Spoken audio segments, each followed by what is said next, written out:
13ನೇ ಇಸ್ವಿಯಿಂದ ಬರ್ತಿದ್ವಿ. ಆಗ ಏನಾಗಿತ್ತು ಅಂದ್ರೆ ನಮ್ಮ ಪಾಪು ಹಾಸ್ಪಿಟ್ಲಲ್ಲಿ ತುಂಬಾ ಹುಷಾರಿರಲಿಲ್ಲ. ಪಾಪು ಬದುಕದೇ ಇಲ್ಲ ಅಂತ ಹೇಳಿದ್ರು ಹಾಸ್ಪಿಟ್ಲಲ್ಲಿ. ನಾವು ಅಪ್ಪಂಗೆ ಅಪ್ಪ ಹಿಂಗಾಗ್ಬಿಟ್ಟಿದೆ ಸಮಸ್ಯೆ ಅಂತ ಅಂದಾಗ ಯಾವನ್ ಹೇಳ್ದೊಂದು ಡಾಕ್ಟ್ರು ಕರ್ಕೊಂಬ ಇಲ್ಲ ಅವನ್ನ, ಏನೂ ಆಗಲ್ಲ ಹೋಗು ಅಂತ ಅಪ್ಪ ಒಂದು ಫಲ ಕೊಡ್ತು. ಅವತ್ತಿಂದ ನಮ್ಮ ಪಾಪುಗೆ ಅವನ ಹಾಸ್ಪಿಟ್ಲಲ್ಲಿ ಬದುಕೋದಿಲ್ಲ ಅಂತ ಪಾಪು ಇವಾಗ ಹುಷಾರಾಗಿದ್ದಾನೆ, ಪರವಾಗಿಲ್ಲ. ಈ ದೇವಸ್ಥಾನಕ್ಕೆ ಬಂದಾಗಿಂದ ನಮಗೂ ಅನುಕೂಲ ಆಗಿದೆ, ಎಲ್ಲರೂ ಚೆನ್ನಾಗಿದ್ದೀವಿ. ಇಷ್ಟು ಹೇಳಕ್ಕೆ ಇಷ್ಟಪಡ್ತೀವಿ ಸರ್. ಇಲ್ಲಿ ನಾವು ಸುಮಾರು ಒಂದು ತಿಂಗಳು 2 ತಿಂಗಳಿಂದ ಬರ್ತಾ ಇದ್ದೀವಿ.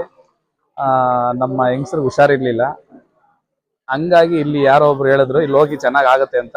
ಹಂಗಾಗಿ ಇಲ್ಲಿ ಬಂದಿದೀವಿ. ಇಲ್ಲಿ ಬಂದ ಮೇಲೆ ಸ್ವಲ್ಪ ಪರವಾಗಿಲ್ಲ. ಹಂಗಾಗಿ ನಾವು ಪ್ರತಿ ಅಮಾಸೆ ಪೌರ್ಣಮಿ ಬಂದು ನೀರು ಹಾಕ್ಸ್ಕೊಂಡು ಪೂಜೆ ಮಾಡ್ಕೊಂಡು ಹೋಗ್ತಾ ಇದೀವಿ.